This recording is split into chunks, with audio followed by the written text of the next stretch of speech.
Last Friday was the Black Friday edition of Record Store Day 2023, and I popped over to my local shop, Josie Records, to see what they had. In today's video, I'm going to share what I brought home, which includes 2 official Record Store Day releases and 3 used records. I'm also going to share a few items I really wish I would have picked up, so stay tuned for that. Hey fellow record nerds, it is Andy with the FENSEPOST Vinyl channel. If you like this sort of content, go ahead and hit that subscribe button, then ring that little bell so you're notified when new videos go live. Without further ado, let's begin. Bull of the Woods was the 13th Floor Elevator's 3rd and final studio album. Originally released in 1969, this album has been reissued a few times, first in 1988, then again in 2000 and 2002, and then finally 2011. The US Record Store Day page noted that this is a pressing of about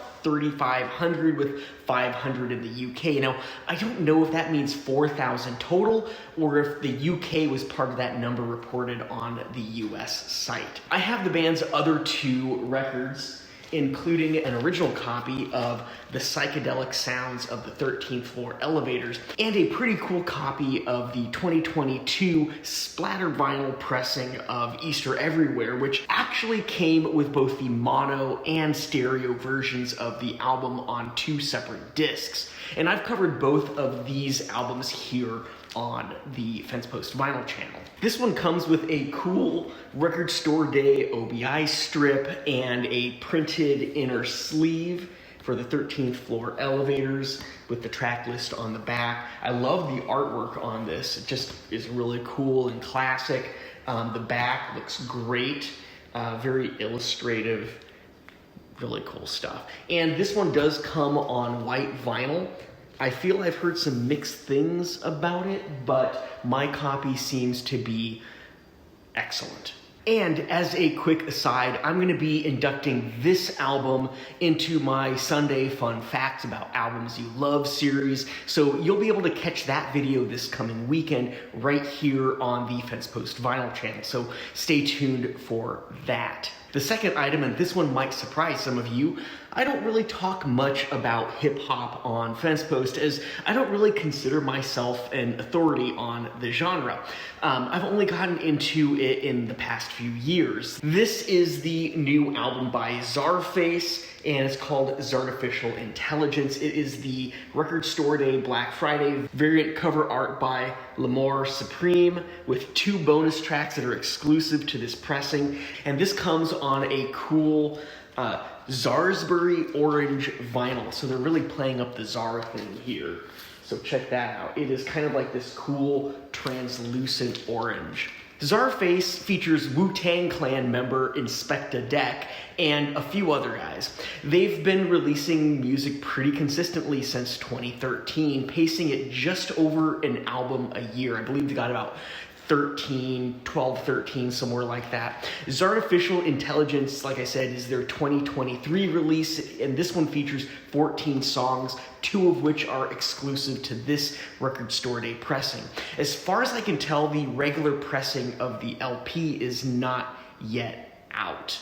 But that should be coming out here soon. Czarface follows the paths of a few other artists that seem to channel this kind of obscure graphic novel vibe from like MF Doom to Madlib, and I think this band lives in that so much more fully than any of the other artists that I've seen. This one here is limited to 5,000, so there's not really much scarcity, but I gave You Know My Style a listen the other day, and I really wanted to make sure I got my hands on this nonetheless. I dig the song, it's really good, and a lot of fun. So Josie Records has a 20% off sale that tends to go along with their Record Store Day events, and I ended up picking up 3 items that I kind of stumbled upon and found intriguing. So let's take a look at those next.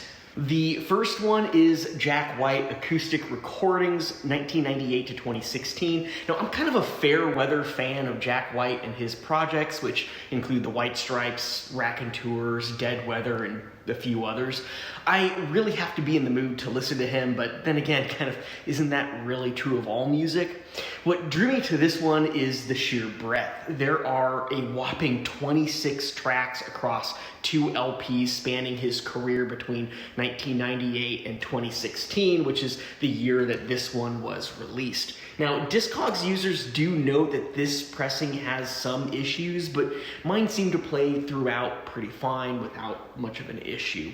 However, my first listen was a little bit of a softer volume due to my wife sleeping at the time. I tend to love albums like this that have alternate editions or renditions of songs that you can find on studio albums. It does include a number of things from a variety of different sources, so it's not like him going into the studio to record a acoustic session or an acoustic album, but it seems to fit and flow relatively well nonetheless. Kind of cool thing right there.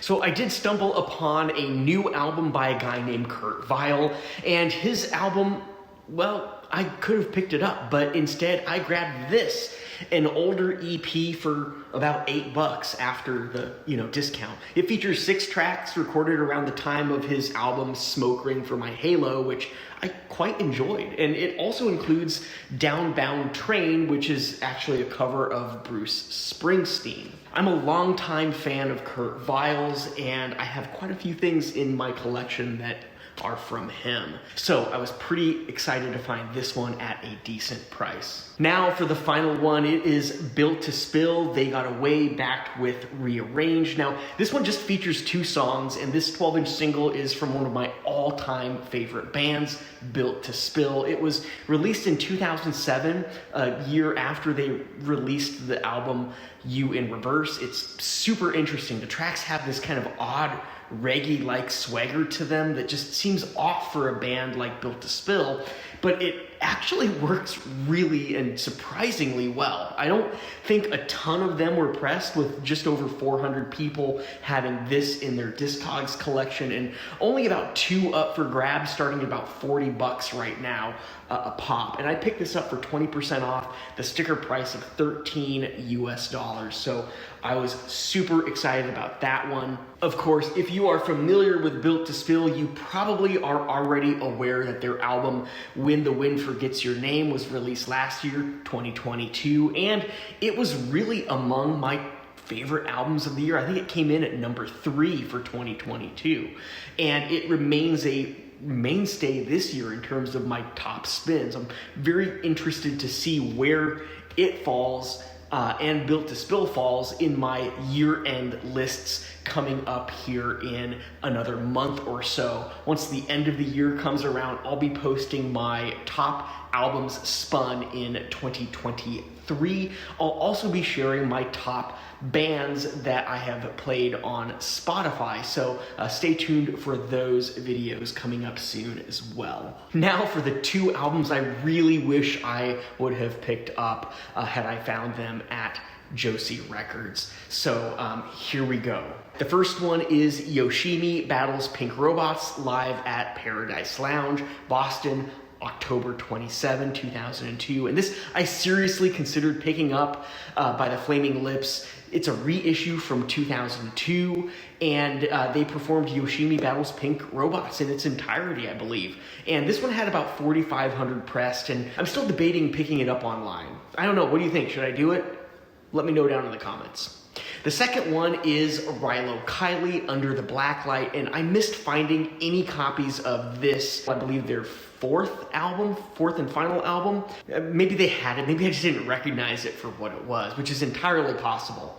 I've been a fan of Jenny Lewis for ages, and I have a few things of hers here and there in my collection. So if I do head back to Josie, I'll take a look for this one as well, but I'm pretty sure that neither of them are in stock anymore. That said, what did you score on Black Friday Record Store Day? Let me know down in the comments below. As I noted earlier, coming up soon is my fun facts about albums coverage on Bull of the Woods by the 13th Floor elevator. So subscribe and hit that notification bell so you'll be notified when things go live. Next, check out my vinyl haul video from Doc's Records out in Fort Worth from a few months ago. I found some really cool stuff there as well.